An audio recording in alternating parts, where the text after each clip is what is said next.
Yesterday, Iran struck an Apache helicopter. Now, this is a crazy story. And if it's true, as these details communicate, then it's honestly kind of a miraculous story. So accordingly, yesterday, 2 U.S. Apache helicopter pilots were flying low in the Strait of Hormuz. An Iranian drone shot up into the helicopter and lodged between the pilots. That's a miracle in and of itself, that it didn't just shoot up into one of the pilots. Right between them, and it didn't explode. The 2 pilots took the helicopter in the sea and were rescued by an unmanned sea drone. This is the first ever rescue by an unmanned sea drone in U.S. military history. And then the U.S. responded. So first of all, they survived by a miracle, and we just pulled off like another super cool tech thing that the military continues to prove. We have way more military capabilities than any other country with the most amazing stuff. So then CENTCOM reports the self-defense strikes started launching against Iran yesterday at 5 p.m. Eastern from Trump in response. The mission is a proportional response to unjustified Iranian aggression. Now, there's a lot going on here. All right, so proportional, you could say it's proportional. It's kind of a buzzword that we'll get into in a minute. I don't think it quite means what they want it to communicate, but we'll talk about that. But let's talk about first what the strikes were. Here's a clip from Fox News reporting on the strikes. Sean, CENTCOM has just announced that the airstrikes targeting Iran have ended for now. 20 targets in total were struck. The strikes began at 5 p.m. Eastern. The initial targets included air defense systems and radars. Explosions have been reported at least 6 sites on Qeshm Island, over Bushehr, Hamadan, and in Iran's port city of Sirak, near the mouth of the Strait of Hormuz, and also Bandar Abbas, one of the main oil terminal port cities. CENTCOM called the strikes defensive and proportional. Iran's deputy foreign minister claimed that Iran had not fired any drones in the past 24 hours, but a senior U.S. official tells Fox it was an Iranian Shahed drone that shot down the U.S. Apache helicopter that had 2 Americans on board near the Strait of Hormuz yesterday. U.S. officials are not certain the Iranians meant to target the American helicopter, but say it doesn't matter because they saw Iran launch multiple drones at that time over the strait, targeting vessels in the international corridor. The 2 U.S. airmen were rescued by a Corsair, a 24-foot autonomous surface vessel with a 1,000 nautical mile range and a 1,000-pound payload capacity, built by Saronic Technologies. This is the first time the U.S. military or any military has used a sea drone to find and rescue stranded airmen. How amazing is that? Can travel 1,000 nautical miles and pull up 1,000 pounds, all AI. That's incredible stuff. Now, what'd you say? We attacked their Qeshm Island. We took out a bunch of their defenses. Now, in the Trump administration, this is very interesting, by the way. The Iranians have not claimed this attack. Isn't that interesting? This is getting to the point where a lot of people are saying, Gulf of Tonkin incident.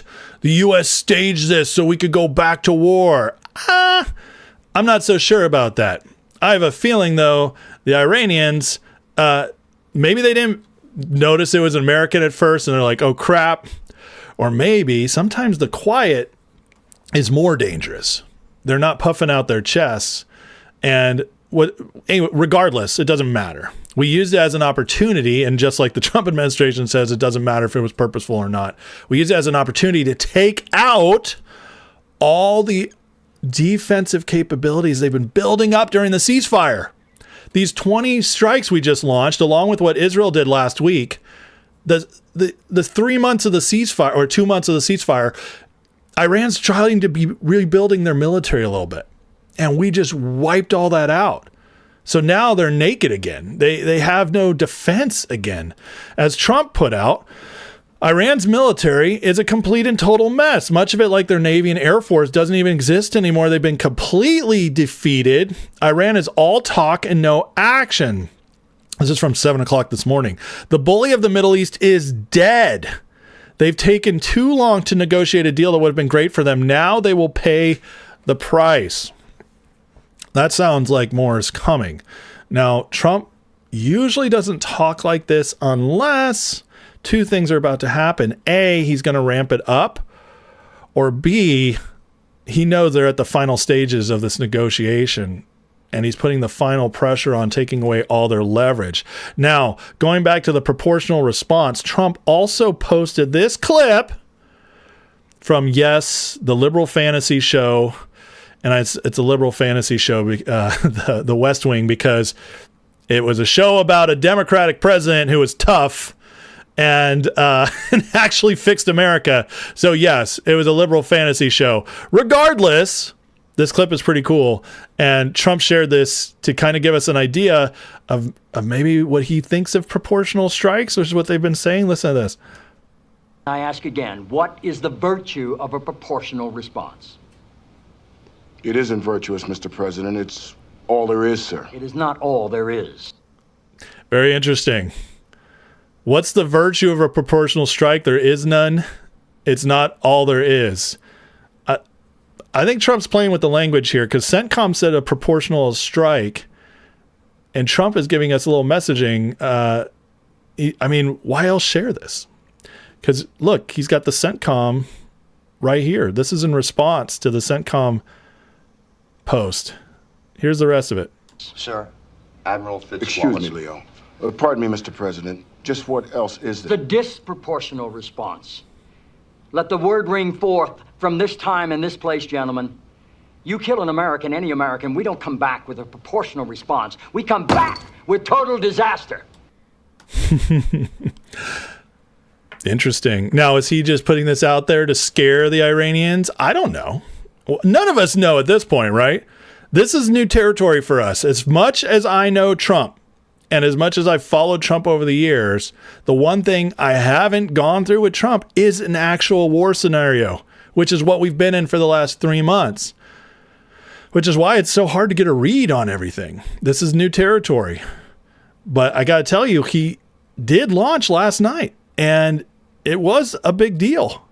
I mean, many are saying it was the biggest attack since the ceasefire started.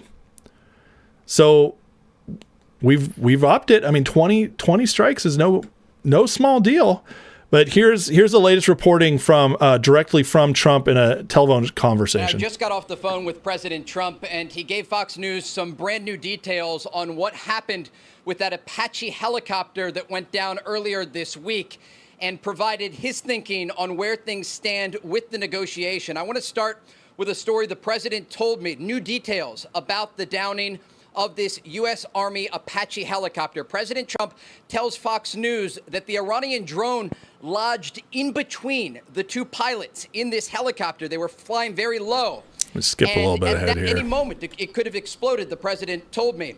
And he said it was on fire. There was a lot of heat inside the cockpit of this helicopter. And ultimately, these two pilots were able to take it down into the sea, where ultimately they were rescued for the first time in U.S. That's really miraculous. History. Again, just hearing that, how it was on fire. Here's what he says about what's coming, though. Interestingly, President Trump told me that he is getting close to ordering new strikes against Iranian power plants and bridges because he says the Iranians are tapping the United States along when it comes to the negotiating process. He says the bully of the Middle East is dead. And he told me I may keep going when I asked him about a possible response to the Iranian missile fire that targeted U.S. forces in Kuwait, Bahrain, and Jordan overnight. The president said they had a chance to sign a deal and survive, indicating again that he may order new strikes against the Iranian regime in response to their dragging their feet at the negotiating table. Again, though, the latest information that we got from President Trump about that helicopter that went down earlier this week, really a remarkable story. The president called it a miracle. Incredible stuff. And then here, this is just Trump from about 20 minutes ago on what could be coming. I've been working with Iran for a number of months, and they should sign their deal. It's a good deal. It doesn't give them the right to have a nuclear weapon. In fact, it totally prohibits them from ever having a nuclear weapon. And it was just tap, tap, tap. I don't know what they're doing. So they then shot at our helicopter. Very expensive helicopter, by the way, but much more importantly, the two men, fortunately, they're okay. But an amazing rescue. If you ever get a clip, you won't believe the rescue, how cool it was. The equipment we have. Look, we have the strongest military in the world. And I gave them a break at the request of Pakistan, the Field Marshal and the Prime Minister of Pakistan are great. We stopped them from going to war with India. You would have had a nuclear war if it wasn't for me. But they became friendly to me, very friendly, and they're close to Iran, and they worked, and they still are working on trying them to do what's right. But we want a deal that's meaningful. We want a deal that works. We don't want to just have a Barack Hussein Obama deal, JCPOA, the worst deal. That was a path to a nuclear. It's the exact opposite. You know, I like on television, they say, oh, they should have kept that deal. First of all, it was over. It was a short-term deal. But that deal was a path to a nuclear weapon. This is a path against a nuclear. You can't have a nuclear weapon. His was a path to a nuclear weapon. They were developing during his administration nuclear weapon. If they had a nuclear weapon, there'd be no Israel, there'd be no Middle East, and they would have absolutely shot at us. So we'll see what happens. But we hit them hard yesterday, and we're going to hit them again hard today, in case you miss it, in case you don't turn on your television set. And we'll see what happens with the deal. We were really close to a deal, but they keep tapping us along. They keep playing us for suckers because you know what? They dealt with some very stupid presidents. I have to say that. I'm embarrassed to say it. Some very stupid people were sitting here. Trump sounds pissed to me. I mean, and then you guys heard this, right? What he just said right here. Shot at us. So we'll see what happens. But we hit them hard yesterday, and we're going to hit them again hard today. We're going to hit them hard again today. It looks to me like we're at the end game. All right, this seems like it started with Israel last weekend. Israel was, and I talked about this on Monday. I think they rope-a-doped them. I think they played good cop, bad cop. Trump allowed Israel to attack, and then he got to play good guy, I stopped him afterwards. But they took out major targets, major defensive targets, and then the Trump administration just took out more. And we'll be waiting to see what they do today. But this feels to me like we're hitting the end game. What did Trump also say last week? That this weekend we're really close to a deal. Now Trump he's the master of deflection. He loves to say, he gives you he doesn't lie about the trends of like where things are going, but he'll throw you off the scent of what his plans are. What does he always tell people? Every time they ask you, what are you going to do? He says, why would I tell you that? That's stupid. I don't want my enemies to know. He said that since the first term. He's very, very consistent. So when it comes to dealing with an enemy, he doesn't want them to know, but he'll tell us the trends. And that has remained consistent throughout this entire ceasefire, even when it's back and forth, deal, no deal, all that. But this weekend, then what happens? This is ending soon. He's ramping up that language. I had mentioned last week how this is starting to sound a little different. And then we get these Israeli strikes. Now we get the strikes from America ramping up. Iran is a lot quieter now. Something has shifted. Where it ends up, who can say? But this is interesting, right? Today is June 10th. We have 24 days until July 4th. 25 days. We're getting much closer to the birthday of our country, the 250th birthday of our country. Everybody knows Trump wants to have a massive celebration for July 4th. He wants to carry momentum from there into the midterms. Is he building up for that day to have all this done before then? Has this always kind of been, some working behind the scenes that we don't know about? I'm sure there's a lot we don't know about. What it is, who knows? But regardless, you can see the shift. And again, we'll see what the attacks are. But Trump continues to hammer this stuff out here today as he says the fake news media refuses to report how effective the U.S. naval blockade is, the most successful blockade in the history of naval warfare. Nothing gets through unless we want it to. It's a steel wall. Iran's doing zero business, not paying their military or any of their bills, and quickly becoming a failed nation. Lots of oil is getting out. Remember I showed you guys yesterday how the oil is getting out? But he ends with this: praise be to Allah. When was the last time he said that? It was right when we were carrying out a bunch of strikes. Remember the whole freak out over the end their civilization? Praise be to Allah. That was when the first, like right before the ceasefire began. So he's doing it again. This is incendiary language to them. Now, it's also come out, speaking of the oil coming out, that we're learning that we've actually been getting some of Iran's oil. Not a lot, but we've been slowly siphoning some of that out from all these ships.